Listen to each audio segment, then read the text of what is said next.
Hi everybody, I'm David Corsaro, and welcome to this week's episode of Time to Be Awesome, which features an interview with the one and only John Allen. Now John's offered to do something very special for all my viewers out there.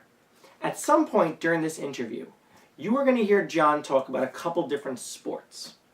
Well, if you send an email to John Allen and you mention the first sport that he talks about in this episode of Time to Be Awesome, he will email you back and tell you how to get 20% off anything on his website during the month of October. You, right there you get 20% off anything on John Allen's website during the month of October. All you have to do is email him and mention the first sport that he talks about in this episode. Now, John set up a special email address just for this. You have to send your email to ttba@close-upmagician.com.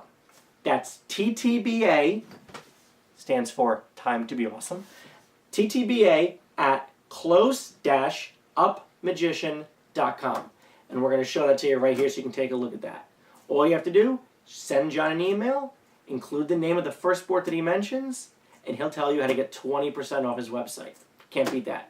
Thank you very much, John Allen, for doing that and for doing this interview. Hope you guys enjoy the episode. Thanks.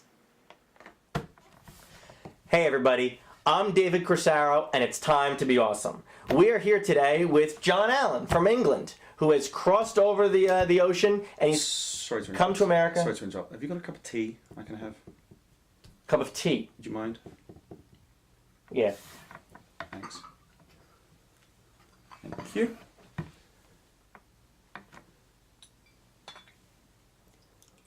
Lovely. Thank you very much indeed. You're welcome. Thank you. We're really lucky to have John here on the show today. He's only... Have you got any sugar? Tea with my sugar and tea. Thank you. Spoon. Thank you. We're really lucky to have John over here.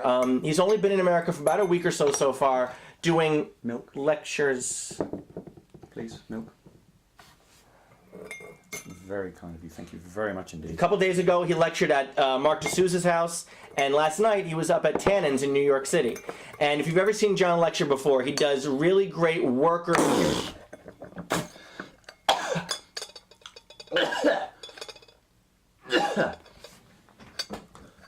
It's lovely. It's lovely. Thank you. Good. I'm glad you enjoyed it. John Allen from England. John, I appreciate you being on the show. Nice to be here. Thank you very much. Now, there's a ton of stuff we could talk about with John Allen. I guess one of the biggest things I wanted to mention was the book. John just released Experience the Magic of John Allen, I think one of the best magic books to come out within the last year. If you're out there looking for real-world worker material that's been thought out, that's been done hundreds of times, and that has all the real tiny things really worked out. So you're going to check this out. Experience the Magic of John Allen. But one of the really interesting things in here is you tipped the method to your IBM winning act. Yes, I did. You won the IBM close-up in... 1995. 95. So my question is, why? Why did you decide to tip the method of your award-winning act for everybody in the world to know? Why not just keep that for yourself? One reason is I'm not going to do the act again. Okay. In competition anyway. And the other thing, it's interesting as an act because I think there's a lot to learn about routining. Because what I've said is that I can't take any one thing out of that act because the act won't work. Everything is linked to everything else. Okay. And whether you're doing a competition act or a restaurant act or a stage act, whatever, it's kind of nice to have things linked together, and it just makes it look like an act. So even if you don't do the things that are in the act, there's things to learn about routining and stuff like that, and going backwards and forwards, and everything just linked together, which I think is kind of good for magic. It's really good for magic, and in fact, it kind of circles back to something I heard you say in your lecture last night, which is if you ever get a chance to see John lecture, you talk about how you don't just get up there and teach a trick, teach a trick, teach a trick, teach a trick, because, and I really like the way you phrase this, why do you not do it that way? How did I phrase it? I was paying attention more than you were. The fact that if you just did that, then everybody who walked in there... Shh, I'll tell him. Yeah, what I do in the book, and I do in the lecture as well, is I feel if you just teach people a trick and then teach them the method and then another trick and then another method, you're still the same magician you were, you just know more tricks. But if there's things that people can get out of the routine, whether it's a premise or way of thinking that they can apply, whether it's children's magic, mentalism, close-up stage or anything like that, then you can become a slightly better magician than you were. You're not just adding to your arsenal of tricks. And so that's what I try and put across. I think a lot of people don't really consider that when they go to a lecture. I mean, everybody wants to go to a lecture to learn something, but there's learning a trick and there's learning to be a better magician. Yeah, and you know, sometimes you might find the trick that you really like and you start doing it and it gets you rebooked, possibly. But for me, there's so much more to magic than just the trick. And a lot of times the methods are really simple and I can teach the method in about 30 seconds, but then I'll spend 10 minutes on why I do the trick or why I think it's a good premise. And so that's what I try and put across with magic. I fear that there are some people out there that actually consider that part to be irrelevant. And you know who you are. But it's not. I mean, it really is. It's like, you know, anybody can go to math class in high school and learn a math problem, but it's learning the problem solving that really pays off later. And I think learning the things that you're talking about, the routining, the premise, the understanding, the pattern, the motivation, those are the things that turns it from being a trick to being a performance. Yeah. And I do have this acronym which I mentioned last night, great. which is SYPI. And that stands for So Your Point Is. And there's a lot of magic where people will show you a trick and go, there we go. And you can just look at it and you just go, well done. So your point is what? 4 jacks turned to 4 aces who had different colored backs and a coin under every card. Yeah, exactly. And you go, there we go, that's a piece of magic. And you go, yes, it is. But what's your point? Right. Why I could have been watching TV, I could have been on my HTC phone, or anything. I'm watching a trick. Why should I watch that trick? What's in it for me? Right.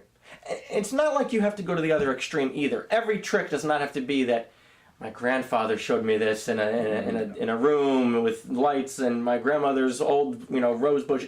You don't have to go that extreme either. No. It doesn't have but they make it meaningful. Make it something that they care about watching. Yeah, yeah, and that's why, as I said, it's they have to care, and it's something that you can do the greatest magic trick in the world, but if they don't care, then it's pointless. I mean, when I was in America, I was talking about cricket, which means absolutely nothing to Americans, as demonstrated. Yeah. So not the little things in the yard either. No. Not those. I thought that's what he meant. No. The little beep beep. No, they're cockroaches. Yeah. Well, at least in his yard. But thank you. Got it. But yeah. So I've lost my thread now. Thanks very much indeed. It was a really important point. We're talking about how cricket's not meaningful. The Americans don't care about cricket, so it doesn't matter how exciting a game of cricket might be. If you don't care about it, it doesn't matter how exciting. It's the same with magic. If they don't care about something, whether it's you as a performer, whether it's the premise of the trick or anything, if they don't care, it doesn't matter. It's not good magic. I won't tip the little suggestion you have here, but in John's book, he's got a routine called Adlibitious. Am I saying it right? Adlibitious. Adlibitious card, which is an ambitious card routine. But there's a tip in here. And I won't say what it is because I don't want him to tip everything here. I want you guys to get the book because it's really good. But there's a little tip in there for an ambitious card routine that so quickly and so easily turns it from being a cool trick for one person to being a personal trick for everybody watching. And it's so simple, and it killed me that I didn't think of it first. Well, you should have. I should have. I'm sorry. And all of this sort of segues into one of John's earlier releases to the magic community was a tape/DVD. Back in the days of tape. Yes. Which was a great video called Spectators Don't Exist. Yeah. A lot of really cool tricks on there, a lot of cool premise like we're talking about. But tell everybody why spectators don't exist. Well, I call it Spectators Don't Exist because I hate the word spectator. Mm-hmm. Spectator is a really passive word, and close-up magic is all about getting people involved.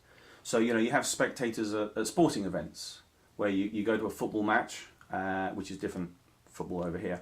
So you go to a football match and you're sitting there, and I don't believe the referee comes out and says to everybody, now, does anybody have a ball I can borrow? Have a ball? No, you just sit there and you watch. You're a spectator. And so I don't want people just sitting there and watching. And I think it's also the wrong way to think about it. If you think about people as just spectators, it's going to show itself in your performance as well. So I always want people to take part. So I'll ask questions of everybody, and I'll just try and get them involved. So for me, I just have spectators. I try not to make anyone a spectator. And it's a great point. And sometimes the mentality, it's like you said before, of the, so your point is, very often when a magician is doing that type of an effect, where it's so complicated and there's so many useless things happening, their job is to be a spectator. Watch how good I am. Yep. Watch how you have no clue what's going to happen next. Yeah. And we have this thing with when people sign their name, it's very personal. It's only personal for one person. Everybody else is just watching. Right. So I'm always trying to get people involved, and it makes it more personal to them, and they care a little bit more because they've actually had some input into the magic. Absolutely. And it also leads to sort of one of my next points, which is there's a lot of close-up magicians out there who work restaurants, and a big thing is always, how do you approach a table? How do you approach a group of people? What's your first line? Do you launch right into a trick first? What do you do? And John has a line that I think is brilliant. I really do. And I think in 90% of the cases out there, this line sums up the table immediately.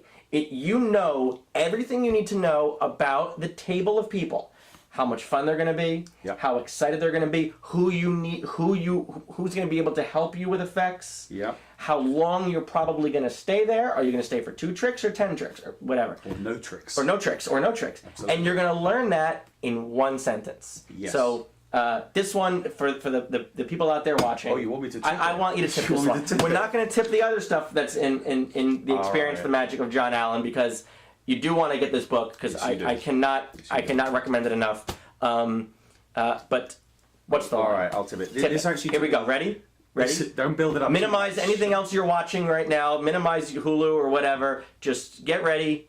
Hopefully the sound won't cut out at this point. We're building it up too much. We really are. What the hell is that? The line is, "Hi, I'm John Allen," and for some reason. Insert your name here. No. So I was trying different things when I was doing restaurants, and do I start with a trick, or hello, I'm the magician, would you like to see some magic, and all that sort of rubbish.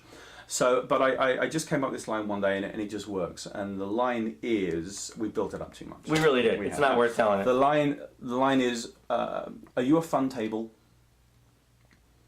And I just wait for an answer. Now, it just seems so obvious, but what I don't do is I don't launch into the magic, because, again, why should they watch magic? If they don't like magic, you're not going to persuade them that you're any good just because you're doing tricks. Right. But also, I don't know anything about the table. And what you said is about finding out about the people is right. Because if I say, are you a fun table? If they look at me and just go, no, we're English.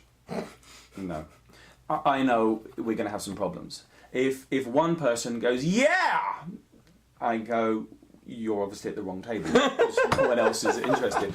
But I know that if I'm going to be staying at that table, the one person that sticks their head above the parapet is going to be quite helpful. If every single person at the table, if I say, are you a fun table? If they all start hollering and whooping and standing and doing everything like that, I know we're going to have a real fun time. And they don't know why you're there yet. Or No, some of them don't. No, they don't know why you're there. So just to have somebody walk up, are you a fun table? Or are you the fun table? You really get it. I mean, the people who don't even blink, people just go, hell yeah, we're a fun table. They're gonna love you. Yeah. They're gonna eat you up. And when they hear, well, I'm a magician, they're excited now, and they know they're about to have a great time. Or they might go, no, we're not. No, seriously, we're not. But it's not about magic. It's about having fun with them. It doesn't matter what I do. They, as you said, they don't know I'm a magician. So it doesn't matter. They know that someone has come up to this table. He's obviously not a guest. Mm-hmm. And so they're going to say, yeah, or no. And if they just go, no, but that table is... I haven't found out after I've done some tricks that they're not interested, and I can sort of go, all right, well, enjoy the evening, and there we go. But the interesting thing is sometimes I'll get one person who just goes, no, we are not a fun table, could you please go away? And it's like, I can look at everyone else, and they might want to actually see me. Mm-hmm. But this one person has decided, and I was very To politely... control the table. Exactly. Now, it could be the managing director, it might just be a bully. Mm-hmm. I don't know. But in that case, I very politely tell everybody, I was going to entertain your table, you were going to have a lot of fun, but this one gentleman has decided that you are not going to be entertained, so enjoy the rest of the evening. And I walk off. And I'm very nice, but they now hate that person. And so that's the way I deal with it. And you know what? There's all different approaches and there's all different attitudes out there about how to approach a restaurant table and what to do, if they say yes, what to do if they say no, what to do if one person says no. But I just love that opening line. It's just so simple, and it tells you volumes based off their response. Absolutely. And again, it's not about, so your point is, there are so many magicians who believe that you should just walk up and immediately do something. And you know who you are. Barely even saying hello. Just, hi, how are you? Hello. Anybody drop this red knife, or a white knife, or a yellow knife, or 7 knives? Hi, I'm David. I'm the... Yeah. Go So away. your point is, yeah. They got their soup over here, and, whereas this one line, just you're going to sum everything up, you're going to get everything. And if they happen to know there's a magician in the restaurant, okay, and they're excited about it, when you walk over, they're ready to explode. You can see they're just, is this a fun table? Yes, it's a fun table. Now get going, Magic Boy. Do some stuff.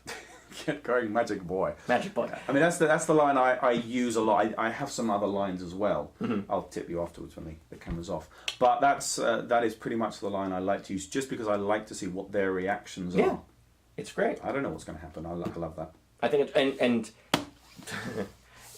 all I'm going to say is this. This book is really fantastic if you're a worker out there. If you're really looking for quality material that you can incorporate fairly quickly. I mean, I'm not going to say that everything is self-working, but if you're a magician and you're proud of your craft, you should want to be able to put some time in on the magic that you're working on. Absolutely. So some of it's easy, some of it's difficult, most of it's pretty much in the realm of the intermediate performer, I think, or the intermediate skill level. Yeah. I think so. But the key is the other stuff. The key is the insights. The key is the little tips, the little lines, the little suggestions. I mean, you were lecturing at Tannen's last night, and there were people all over the place taking notes and loving the ideas, and there was so much buzz after it was over. A few people there, stop it. But it was great. It really was. So you guys want to check this out, experience the magic of John Allen. If they want to pick this up, we can go to your website, which is www.closeupmagician.com.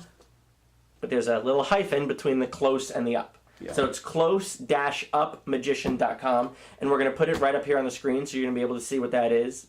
It might be beneath your head.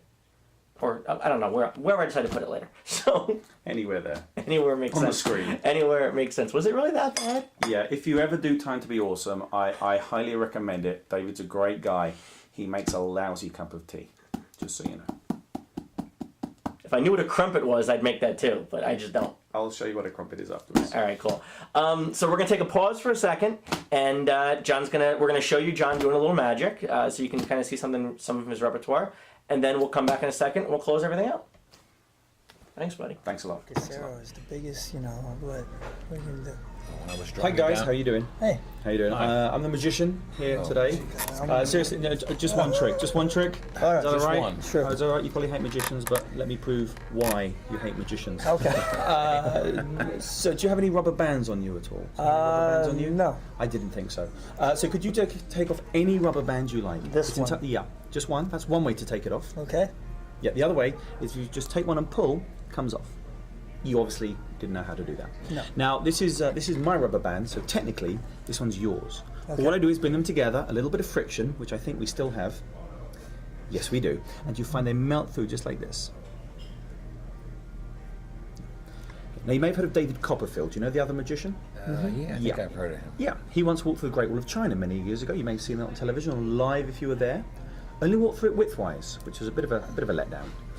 But this is the same thing that he did, but not quite the same budget. Straight through the Great Wall of China, just like this. Now I will let two people get even closer, and seeing as you're the nearest, could you do that with your left finger? Good choice. And can you do the same with your right finger? Okay, now no pinging. I'm really talking to him on that one there, okay? Now that is not on my side yet, is it? It is not. No? Okay. There are 3 ways to pull it back to my side. I could go all the way around you, but I will not do that. I can go all the way around you, but with the cord and junction, I'm not allowed. Or you can come straight through the middle, just like this.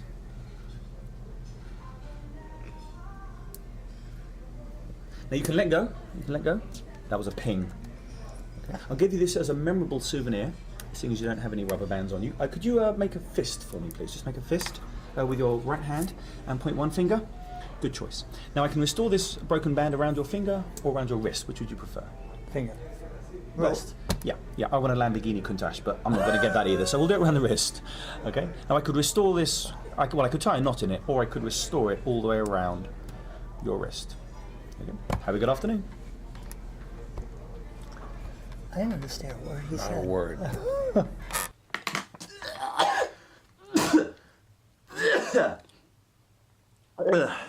That one was no better. That was no better. No. Damn it. So listen, I hope you guys liked the talking about magic with John Allen here. John, I appreciate you coming on. Thanks very much, Eddie, for having me. You guys, all I'm saying is check out the website, check out the stuff John's got out there. He's got a ton of great product too. I mean, Double Back is my favorite packet trick of all time, and I don't do packet tricks. The Pain Game is in my opinion, one of the best spike roulette routines that's out there. Silent Treatment is done by the top workers in the country. I mean, really, it's great stuff. And then if you want to get the whole package, get inside his head. See that little eyeball right there? That's what John looks like. If you want to get that out, experience the magic of John. Is that what you look like? That's what I Kind of. look like. That's your profile. You can experience the magic of John Allen. Go to closeupmagician.com. That's close-upmagician.com. John, I appreciate you coming on again. Thank you very much indeed. My buddy. So that's it. I'm David Corsaro. That's John Allen. Now, go be awesome. Thanks for coming, everybody. Bye.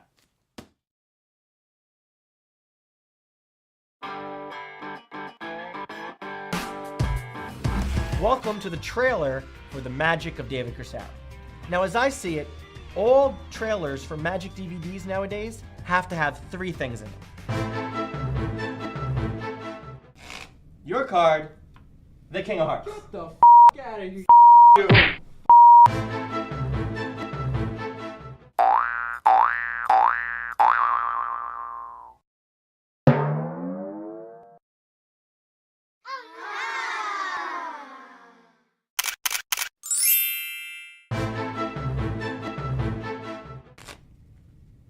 Is that your card? Wow. You're hot. But not this DVD. The trailer for this DVD is going to be a little different. I'm going to let the material speak for itself. Check it out.